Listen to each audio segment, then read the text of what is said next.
உன்னை பிரித்து ஒரு இடத்துக்கு ஒன்று கொண்டு போகிறாருன்னா அந்த பிரிவினைக்கு அனுமதி கொடுங்க. அதை ஏற்றுக்கொள்கிற மனப்பக்குவத்துக்கு முதல்ல வாங்க. அந்த பிரிவினை ஏற்றுக்கொண்டு, ஏன்னா ஒரு சிலருக்குலாம் என்ன இருக்குதுன்னா, அந்த பிரிவினையில் ஒரு குற்ற உணர்வு இருக்குது. என்ன குற்ற உணர்வு இருக்குது? நம்ம செஞ்சது தப்பா, இப்படி வந்துட்டோமே, தனியாக வந்துட்டோமே, என்னை பிரித்து கொண்டு வந்துட்டாரே. இப்போ பாருங்க, யோசேப்புக்கு அந்த குற்ற உணர்வு கொஞ்சம் கொஞ்சமாக இருந்துக்கிட்டு தான் இருந்துச்சு. ஆனால் அவனுக்குள்ள கடைசியாக கர்த்தர் அதை எடுத்து போட்டார். எடுத்து போட்டோன்னா அவன் அந்த வார்த்தையை சொல்கிறான், உங்களை விட்டு கர்த்தர் என்னை கொண்டு வந்து உங்கள் நன்மைக்காக தான் கொண்டு வந்தார். இந்த எண்ணம் தான் நமக்கு இருக்கணும். யாக்கோபுக்கு அந்த குற்ற உணர்வு என்ன இருக்குது? ஏசாவை பார்த்த உடனே அவன் என்னை கொன்று போடுவான், நான் அவனுக்கு துரோகம் செஞ்சுட்டேன். இல்லையா, கர்த்தரே உன்னை பிரித்தார். ஏசா விட்டு யாக்கோபை பிரிச்சாதான் யாக்கோபு ஆசீர்வாதத்தை 12 கோத்திரத்தை சுதந்திரிக்க முடியும். இல்லாவிட்டால் சுதந்திரிக்க முடியாது. கர்த்தர் அவனை கொண்டு வந்தார். யாக்கோபுக்கு அது தெரியல. யாக்கோபு என்ன நினைக்கிறான்? நம்ம ஏசாவுக்கு பயந்து ஓடி வந்துட்டோம், ஏசா நமக்கு விரோதமா இருப்பான், அடிப்பான், கொள்ளுவான். ஒன்னும் நடக்காது. கர்த்தர் உன்னை பிரித்தால் உன்னை அத்தனை பேர் கண்களுக்கு முன்பாக உயர்த்தாம விடவே மாட்டார். எப்படிப்பட்ட ஏசாவா இருந்தாலும் அவன் உன்னோடு கூட பணிந்துதான் போவான், உன்னோடு சமாதானமாய்த்தான் போவான். அப்ப கர்த்தர் ஒரு பிரிவினையை கொடுக்கிறாருன்னா அதுக்கு நீங்க என்ன செய்யணும்? அனுமதிக்கணும். ஆமா, அந்த பிரிவினையை நீங்க ஏற்றுக்கொள்ளணும். அந்த வேறுபாடு, டிஃபரன்சியேஷன் இஸ் வெரி இம்பார்ட்டன்ட். அந்த டிஃபரன்சியேஷன் தான் உங்கள் வாழ்க்கையினுடைய ஃபர்ஸ்ட் ஸ்டேஜ். அதை நீங்கள் செய்யும் பொழுது கர்த்தர் உங்களை உயர்த்துவதற்கான ஆவிக்குரிய வாழ்க்கையுடைய ஃபர்ஸ்ட் ஸ்டேஜுக்கு கொண்டு வந்திருக்கிறார்னு அர்த்தம். அப்படி பிரித்து கொண்டு போற உங்களை எங்க கூட்டிட்டு போவார் தெரியுமா? எங்க கூட்டிட்டு போவார்? வனாந்தரத்துக்கு கூட்டிட்டு போவார். ஏன்னா பிரித்து கூட்டு போற ஆண்டவர் கொஞ்சம் போய் ஒரு நல்ல லண்டன்ல உட்கார வச்சா எப்படி இருக்கும் இல்லையா? கணவன் ஹனிமூனுக்கு கூட்டு போறாரு. எங்க போறோம்? சவுதி அரேபியா டெசர்ட்டுக்கு போறோம். உன் கூட வாழ்றதே முதல்ல வனாந்தரம் தான். இதுல அங்க வர நம்ம நிறைய பேருக்கு பைபிளில் இந்த வனாந்தரத்தை நம்ம மைண்டில் நெகட்டிவாக ஏற்றி வச்சிருக்கிறாங்க. என்ன நெகட்டிவாக ஏற்றி வச்சிருக்கிறாங்க? வனாந்தரம், உபத்திரவம், போராட்டம், பிரச்சனை, அதுதான் உன் வாழ்க்கையினுடைய. பைபிளை பொறுத்த வரைக்கும் வனாந்தரம் என்பது துன்மார்க்கருக்குத்தான் கொலைக்களம், உங்களுக்கும் எனக்கும் உருவாக்கும் இடம். வனாந்தரத்தில் உருவாகாம நீங்க வேற எங்கேயுமே உருவாக முடியாது. வனாந்தரம் என்பதுதான் உங்களை உருவாக்குற ஸ்தலம். நீங்க யோசித்து பாருங்க. நான் பைபிளை ஒரு ஆதியாகமத்திலிருந்து நம்ம புதிய ஏற்பாடு வரைக்கும் சும்மா ஒரு ஓவர்லைனா அந்த வனாந்தரத்துக்கு போனவங்களை மட்டும் பார்த்தேன். அத்தனை பேரும் போயிருக்கான். வனாந்தரத்துக்கு போகாத சூப்பர் ஹீரோஸே இல்லை பைபிளில். அது ஆபிரகாமா இருக்கட்டும், ஈசாக்கா இருக்கட்டும், யாக்கோபா இருக்கட்டும், யோசேப்பா இருக்கட்டும், இஸ்ரவேல் ஜனங்களா இருக்கட்டும், இல்ல அதுக்கப்புறம் வந்ததான எலியாவா இருக்கட்டும், எலிசாவா இருக்கட்டும், தானியலாக இருக்கட்டும், இல்ல அதுக்கப்புறம் வந்த இயேசு கிறிஸ்துவா இருக்கட்டும், பவுலா இருக்கட்டும், எவ்ரிபடி. அந்த வில்டர்னஸ்ங்கிறது வாழ்க்கையில கர்த்தர் அனுமதித்த ஒரு பாதை. அந்த வனாந்தரத்தின் பாதை தான் உங்களை எண்ணி உருவாக்குற இடம். பிரச்சனை, போராட்டம், உபத்திரவங்கிறமே அது நம்மளை கொல்றதுக்காக வரல, உருவாக்குறதுக்காக கர்த்தர் வச்சது. அப்படி நம்ம கடந்து வரும்போது இந்த வேறு விரிச்சு கொண்டு, அதுவும் எப்போ நடக்கும் தெரியுங்களா? இந்த வேறு விரிச்சு கொண்டு வராருல, கொண்டு வரும்போது வனாந்தரம் வரும். இந்த வேறுபாடுக்குள்ள வரும்போது என்ன வனாந்தரத்துக்கு கூட்டு போறீங்க அப்படின்னா, உங்களுக்கு வனாந்தரத்தை பத்தி நான் சொல்ல வேண்டியதில்லை. நீங்களாம் வனாந்தரத்தை பார்த்துருப்பீங்க. வனாந்தரம் பார்த்துருக்கீங்களா? ஆமாவா இல்லையா? எந்த வனாந்தரம்? உங்களுக்கு என்ன வனாந்தரம் இருக்கு பக்கத்தில்? பாலைவனம் இருக்கா? இருக்கா? பார்த்துருக்கீங்களா? இப்போதான் ரோடெல்லாம் போட்டிருக்கா நடுவில். 4000 வருஷத்துக்கு முன்னாடி என்ன கிடையாது? ரோடெல்லாம் கிடையாது. 2 பக்கமும் மண்ணு தான். கண்ணு கட்டின தூரம் வரைக்கும் மண்ணு தான். ஒதுங்கிறதுக்கு இப்போ இருக்கிற மாதிரி ஓமன் ஆயில் நடுவில் எதுவுமே இருக்காது. ஒரு ஷாப் இருக்காது, ஒன்றும் இருக்காது. நடந்தோம் நடக்க வேண்டியது தான். 2 பக்கமும் மண்ணு தான். மருந்துக்கு கூட ஆதரவாக பேசுறதுக்கு ஒருத்தர் இருக்க மாட்டான். அதுதான் வனாந்தரம். ஆனால் அந்த வனாந்தரத்துக்குள்ள தான் கர்த்தர் எங்கே கொண்டு போறாரு? இஸ்ரவேல் ஜனங்களை 40 வருஷம் கொண்டு போறாரு. இயேசு கிறிஸ்துவ 40 நாள் கொண்டு போறாரு. யோசேப்பை கொண்டு போறாங்க வனாந்தரத்துக்குள்ள. எதுக்காக கொண்டு போறாரு? அந்த வனாந்தரத்துல யாருமே இல்லையா ஆண்டவரே, அதனால தான் உன்னை நாங்க கொண்டு போனேன். ஏன்? அங்கே தான் நான் உன்னை உருவாக்குவேன். வனாந்தரத்தின் பாதை, உபத்திரவம் என்பது ஒரு ஆவிக்குரிய வாழ்க்கையினுடைய வளர்ச்சிக்கான 2வது ஸ்டேஜ். இன்னைக்கு வந்திருக்கிற அத்தனை பரிசுத்தவான்களையும் கேளுங்க, உபத்திரவப்படாம ஒருத்தரம் மேல வந்ததா சரித்திரமே கிடையாது. நான் சொல்றது ஃபர்ஸ்ட் ஜெனரேஷன் ஊழியக்காரங்களை. 2வது ஜெனரேஷன் வரவங்களுக்கு அது தெரிய மாட்டேங்குது. பிரச்சனை இல்லை, போராட்டம் இல்லை, கண்ணீர் இல்லை அப்படின்னு பிரசங்கம் பண்றான். யார் சொன்னா இல்லைன்னு? கண்டிப்பாக உண்டு. இயேசு உலகத்தில் உபத்திரவம் இல்லைன்னாரா? இருக்குன்னாரா?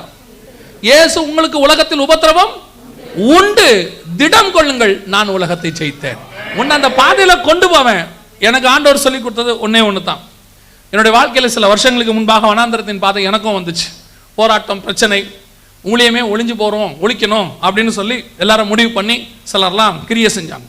அந்த பாதையில் கடந்து போகும்போது ஒரு நாள் ஆண்டவர் என்கிட்ட நான் ஆண்டவர்கிட்ட அழுது ஜெபம் பண்ணிகிட்டு இருக்கிறேன். காலையில் உபவாசம் பண்ணி ஜெபம் பண்ணிகிட்டு இருக்கிறேன். ஆண்டவர் சொன்னார், எழுந்திரிச்சு போய் சாப்பிடுன்னு சொன்னார். நான் ஏன்னா பிரச்சனை உச்சம், ஜெபம் பண்ணிட்டு இருக்கிறேன், ஆண்டவரே இப்படி நடக்குது ஆண்டவரே. ஆண்டவர் சொன்னார், எழுந்து போய் சாப்பிடு. இந்த பாதையில் எல்லாரும் போயிருக்காங்க, இந்த பாதைக்குள்ளே போகாமல் நான் உனக்கு வச்ச ஆசீர்வாதத்தை நீ சுதந்திரிக்கவே முடியாது. அப்போ தான் எனக்கு அது புரிய தொடங்குச்சு. அப்போ தான் இந்த எக்ஸ்பிளனேஷன் ஆண்டவர் கொடுக்க ஆரம்பித்தார். ஆனால் கேட்கறதுக்கு நல்லா இருக்கும், போகிறதுக்கு கஷ்டமாக தான் இருக்கும், அதில் எந்த மாற்று கருத்தும் இல்லை. போகிறது கஷ்டமாக தான் இருக்கும். ஆனால் ஒன்று மட்டும் நிச்சயம், அந்த வனாந்தரத்தின் பாதையில் ஒன்று நடக்கும். தகப்பன் தன் பிள்ளையை சுமந்து கொண்டு வருவது போல உன் தேவனாகிய கர்த்தர் உன்னோடு கூட இருப்பார். ஒரு நாளும் உன் வனாந்தரத்தில் கர்த்தர் கை விடவே மாட்டார்.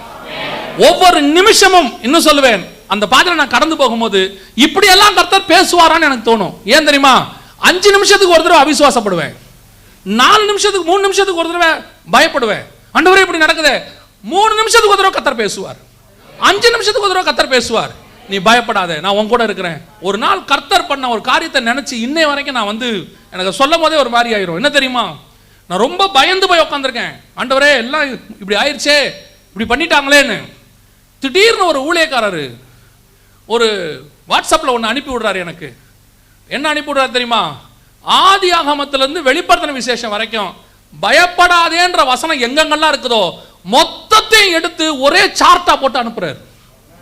அது வந்த உடனே ஆண்டவர் சொன்னாரு, பைபிள்ல இருக்கிற மொத்த பயப்படாதையும் உனக்கு சொல்லி இருக்கிறேன், பயப்படாதே, நான் உன் கூட இருக்கிறேன். அதான் வனாந்தரத்தின் பாதையில கர்த்தர் நடத்துகிறது. உன் தேவனாகிய கர்த்தர் உன்னோடு கூடவே இருப்பார். ஒரு நாள் வனாந்தரத்தில் கர்த்தர் உன்னை கை விடவே மாட்டார். ஏன்னா வனாந்தரம் உருவாக்குற இடம். இந்த பைபிள பார்த்த வரைக்கும் எனக்கு தெரிஞ்சு என்ன தெரியுமா? இது வரைக்கும் இந்த வனாந்தரத்தில் ஒரு பரிசுத்தவானம் செத்து போனதாக பைபிள்ல காரியமே இல்லை. அப்படின்னா என்ன அர்த்தம்? வனாந்தரம் என்பது கொல்லுவதற்கான இடம் இல்லை, உருவாக்குவதற்கான இடம். அந்த உபத்திரவம் உன்னை உருவாக்கும். நீங்க அந்த உபத்திரவத்தில் உண்மையா இருந்து பாருங்களேன். அந்த உபத்திரவத்தில் கர்த்தர் மேல சாஞ்சு கொண்டு பாருங்க. ஆண்டவரே எனக்கு இப்படி இருக்குன்னு சொல்ல, அந்த உபத்திரவம் தாங்க நீங்க கர்த்தர் நல்லவருங்கிறத ருசிக்கவே முடியும். நீங்க சாதாரணமா கர்த்தர் ருசிக்கிறத விட உபத்திரவத்தின் பாதையில் கர்த்தரை இன்னும் அதிகமாக ருசிக்கலாம். ஒரு பெரிய பிரசங்க டிவியில் பிரசங்கம் பண்ணுவார், உனக்கு உபத்திரவம் இல்லை, உபத்திரவம் இல்லைம்பார். உனக்கு வாழ்க்கையில் என்ன கிடையாது? பிரச்சனையே கிடையாது, உனக்கு உபத்திரவமே கிடையாதும்பார்.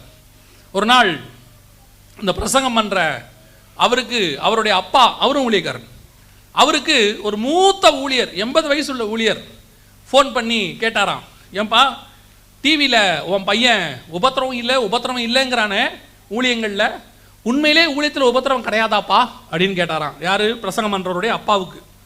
அப்போ அந்த பிரசங்கம் பண்றவருடைய அப்பா சொன்னாராம், ஆமாங்க ஐயா, உலகத்தில் ஊழியத்தில் என்ன கிடையாது? உபத்திரவமே கிடையாது, எதுவுமே என் பையனுக்கு கிடையாது, எல்லாமே எனக்கு தான். ஏன்பா அப்படி சொல்ற? அவனை பெற்றிருக்கனே, எல்லா உபத்திரவம் எனக்கு தான். இன்னைக்கு நிறைய பேர் சொல்றாங்க உபத்திரவம் இல்ல, போராட்டம் இல்ல. உபத்திரவத்தின் பாதை நிச்சயம் உண்டு. அந்த உபத்திரவத்தின் பாதையில ஒரு ஆசீர்வாதம் உண்டு. அதுதான் ரொம்ப முக்கியம். அந்த உபத்திரவம் உன்னை உருவாக்குவதற்காக கர்த்தர் அனுமதி கொடுத்திருக்கிறார். பல நேரங்களில் கேள்வி கேட்கிறோம்ல, எனக்கே ஆண்டவரே இந்த பிரச்சனை, எனக்கே இப்படி நடக்குது, நீங்க தானே என்ன கொண்டு வந்தீங்க, நீங்க தானே இப்படி செய்றீங்க, இதுக்கு நடுவில் ஏன் எனக்கு இந்த பிரச்சனை வருது? ஆண்டவர் எதுக்கு அதை அனுமதிக்கிறார் தெரியுமா? அந்த உபத்திரவம் தான் உன்னை உருவாக்குவதற்கு கர்த்தர் உருவாக்கணும்தான சிச்சுவேஷன். அதுல தான் உன் விசுவாசம் வளரும், அதுல தான் உன் தேவன் மேல இருக்கிற அன்பு வளரும். பாருங்க, டாக்டர் சொல்றாங்க, என்ன சொல்றாங்கன்னா 6 மாசத்துக்கு ஒரு தடவை ஜுரம் வர்றது நல்லதுங்கிறான், 1 இயருக்கு ஒன்ஸ் ஃபீவர் வர்றது நல்லது. சில டாக்டர் சொல்லி நான் கேள்விப்பட்டிருக்கிறேன். என்னன்னு கேட்டா, நம்ம பாடியில் இருக்கிற இம்யூனிட்டி பவர்ல அது என்ன செய்யுமா? அது உருவாக்கி விடுமா, அப்படியே ரெஃப்ரெஷ் பண்ணி விடுமா. அந்த ஜுரம் அந்த வைரல் ஃபீவர் என்னவாமா? நல்லது, அது வர்றது நல்லதுங்கிறான். ஒரு 6 மாசத்துக்கு ஒரு தடவை கோல்டு பிடிக்கிறது நல்லது, எல்லா நீரும் என்ன செஞ்சிருமாமா? வந்துருமா. அப்ப சில நேரங்களில் கர்த்தர் கொடுக்கிற உபத்திரவமா அப்படித்தான். அதை உருவாக்கும் போது உனக்குள்ள இருக்கிற களிம்புகள் எல்லாவற்றையும் கர்த்தர் வெளியே கொண்டு வருவார். உனக்குள்ள இருக்கிற அவிசுவாசங்களை கர்த்தர் வெளியே கொண்டு வருவார். இதை விட பெரிய பிரச்சனையை ஃபேஸ் பண்றதுக்கு தேவையான பலனை இதுல கர்த்தர் உனக்கு கட்டளையிடுவார். அந்த உபத்திரவம் தான் உன்னை உருவாக்கும்.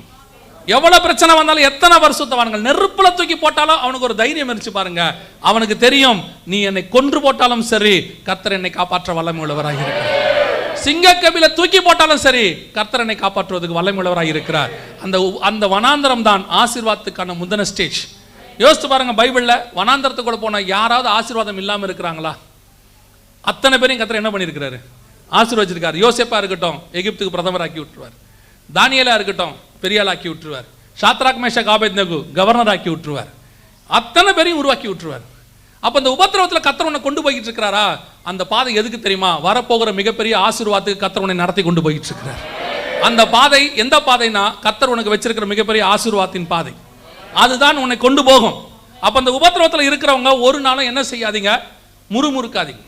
ஆண்டவரை பார்த்து சொல்லாதீங்க, எனக்கே ஆண்டவர் இப்படி, எனக்கே நடக்குது. சிலர்லாம் வர சொல்றான், எனக்கு மட்டும் ஏன்? உனக்கு மட்டும் இல்லை, எல்லா பரிசுத்தவானுக்கும் அது உண்டு. இதே பரிசுத்தவான்கள் பாதை, இதே பாதையில் தான் அத்தனை பரிசுத்தவான்களும் முன்னாடி கிராஸ் பண்ணி போயிருக்கிறாங்க. ஒரு ஒரு ஒரு தம்பிக்கு ஒரு பிரச்சனை ஒன்று வந்துச்சு. அவன் வந்து என்ன கேட்டான், அண்ணே இந்த பாதையில் யாருமே போயிருக்க மாட்டாங்கண்ணே, அவ்வளோ கஷ்டமா இருக்குண்ணா. நான் சொன்னேன், நீ ரொம்ப லேட்டாக போய்கிட்டு இருக்க, இதுக்கு முன்னாடி அத்தனை பேரும் போயிட்டான். என்ன இப்படி சொல்றீங்கண்ணா? டே, நான் கூட 2 வருஷம் முன்னாடி அந்த தான் போனவா அண்ணே. எதுக்கு சொல்றேன்? இந்த பாதையில் நமக்கு முன்னாடி ஒரு நாள் பேசிக்கிட்டு இருக்கும்போது சொன்னேன், இந்த 2019 நான் ஒரு மனுஷனுக்காக கர்த்தரை ஸ்தோத்திரம் பண்ணேன். ஆண்டவரே நல்ல வேலை இந்த மனுஷனை கொடுத்தீங்க ஆண்டவரே. யார் தெரியுமா? பவுலுக்காக. First time. ஏன் தெரியுமா? ஊழியத்தின் பாதையில் இவ்வளோ தூரம் வளர்ச்சி அடைஞ்சு டிக்கெட்டை போட்டு கூப்பிட்டு போக வர டிக்கெட்டை கையில் கொடுத்து இவ்வளோ நல்லா பார்த்துக்கிறாங்க. இந்த பாதையே உபத்திரவங்கிறமே, ஒன்றுமே இல்லாத காலத்தில் அவன் ரோடு போட்டிருக்கானே நமக்கு வந்து ஊழியத்தின் பாதையில். அஸ்திவாரம் மாதிரி எல்லாத்தையும் அமைச்சிருக்கிறானே. பட்டணங்கள் தோறும் அடிக்கப்பட்டானா. 3 தடவை சாவுக்கு எதுவாக கிடந்தானா. பட்டயமோ பசியோ நிர்வாணமோ நாசமோசமோ அவ்வளவு உபத்திரவத்தை சந்திச்சானா. கப்பர் சேதம், மிருகத்தோட போராட்டானாமா. இவ்வளவுக்கு நடுவில் அவன் போட்ட ரோட்ல போறதுக்கே நமக்கு இவ்வளவு கஷ்டமா இருக்குதே, அவன் ரோடு போட்டு வச்சுட்டு போனானே, அவன் எப்படிப்பட்ட பரிசுத்தவனா இருக்க முடியும்? அந்த உபத்திரவத்தின் பாதையில் அவன் போனதுனால தான் இன்னைக்கு இவ்வளவு சபைகள் தைரியமாய் பின்னாடி போயிட்டு இருக்குது. இவ்வளவு பேர் தைரியமா போயிட்டு இருக்கோம். காரணம் அந்த ஒரு மனுஷனுடைய பாடு. அவன் போன வனாந்தரத்தின் பாதை. கடைசியில் அவன் எப்படி செத்தான்? ஒவ்வொருத்தரும் ஒவ்வொரு காரணம் சொல்றாங்க. அவன் செத்து போனது வந்து சிறைச்சேதம், அது வேற. அவன் பட்ட பாடுகள், அவன் பட்ட உபத்திரவம், வியாதி, அவ்வளோ கஷ்டப்பட்டிருக்கிறாடம்மா.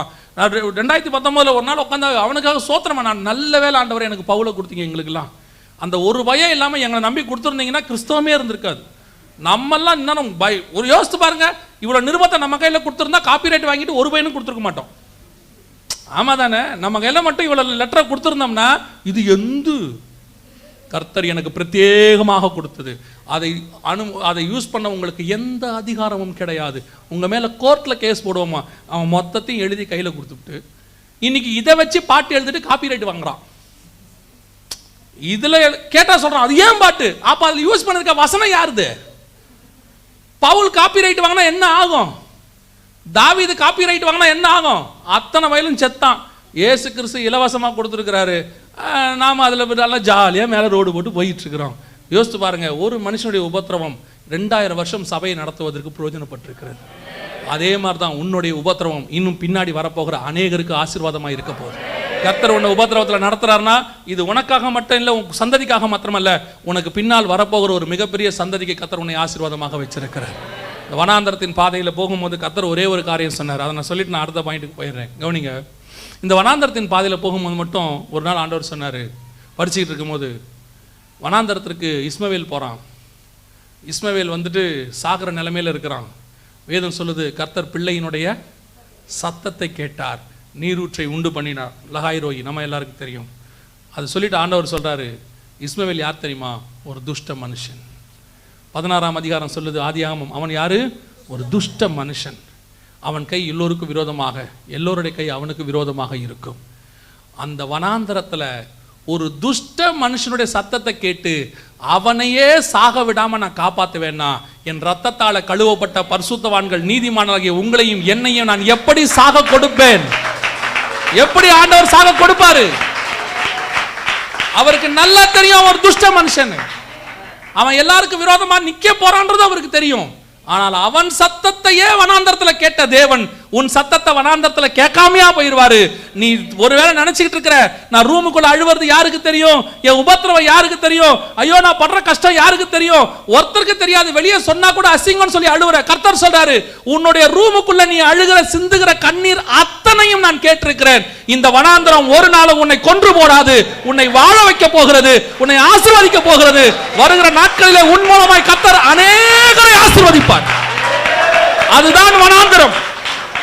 வனாந்தரத்துல நம்ம எனக்கு வேணும்னு கேட்க வேண்டாம், ஆனா வந்த வனாந்தரத்துல சொல்லுங்க, இது என்னை வாழ வைக்க போகிறது. இங்க உன்னை வனாந்தரத்துக்கு கர்த்தர் கொண்டு வந்தா தைரியமா சொல்லுங்க, இது ஒரு நாளும் என்னை கொன்று போடாது. நான் சாகுவதற்காக இங்கே வரவில்லை, கர்த்தர் என்னை வாழுவதற்காக கொண்டு வந்திருக்கிறார். அந்த தேவன் சர்வ வல்லமை உள்ள தேவன். உனக்காக வனாந்தரத்தில் நீரூற்றை உண்டு பண்ணுவார். வனாந்தரத்தை யோசித்து பாருங்க. வனாந்தரம் என்ன சாதாரணமா நினைச்சிட்டோமா? வனாந்தரத்தில் நீரூற்று வரும், வனாந்தரத்தில் மன்னா வரும், வனாந்தரத்தில் காடை வரும், வனாந்தரத்தில் தூதன் வருவான், வனாந்தரத்தில் கண்மலை வரும், வனாந்தரத்தில் மேகஸ்தம்பம் வரும், வனாந்தரத்தில் அக்னி ஸ்தம்பம் வரும், வனாந்தரத்தில் கர்த்தர் உனக்கு முன்பாக கடந்து போவார். எப்படி வனாந்தரம் நாசமான இடமா இருக்க முடியும்? யோசித்து பாருங்க, எப்படி வனாந்தரம் நாசமான இடமா இருக்க முடியும்? வனாந்தரத்தில் எல்லாம் உண்டு, உன் தேவன் அங்கே இருக்கிறார். அல்லேலூயா. எனக்கு ரொம்ப பிடிச்ச வசனம் ஒன்று இருக்கு. ஆதியாகமத்தின் புஸ்தகம் 39ஆம் அதிகாரத்தில் ஒரு நல்ல வசனம் ஒன்று இருக்கு, வாசிங்க. ஆதியாகமம் 39:20 வாசிங்க.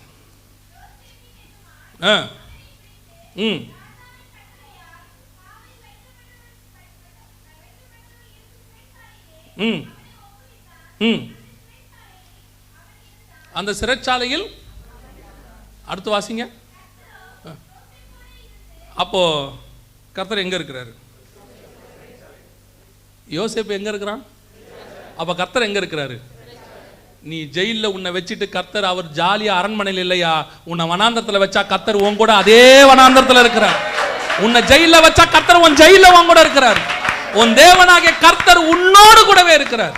யோசித்து பாருங்க, யோசேப்பு சிறைச்சாலையில் இருந்தான், கர்த்தர் யோசேப்போடு கூட இருந்தார். யோசேப்பு கர்த்தரோட இருந்தான், அங்க இல்ல. கர்த்தர் எங்க இருந்தாரு? அப்பன்னா அவன் ஜெயில இருந்தா நான் ஜெயில இருப்பேன். ஏன் தெரியுமா? உன்னை ஜெயில வச்ச ஆண்டவர் அவர் சந்தோஷமா களியாட்டமா அங்க இல்ல. உன்னை எந்த ஜெயில வச்சாரோ அதே ஜெயில கர்த்தர் உன் கூட இருக்கிறார். உன்னை எந்த வனாந்தரத்தில் வச்சாரோ அந்த வனாந்தரத்தில் கர்த்தர் உன் கூட இருக்கிறார். நீ நினைக்காத வனாந்தரத்தில் நான் மட்டும் இருக்கிறேன் இல்ல, சர்வ வல்லமை உள்ள தேவன் உன்னோடு இருக்கிறார்.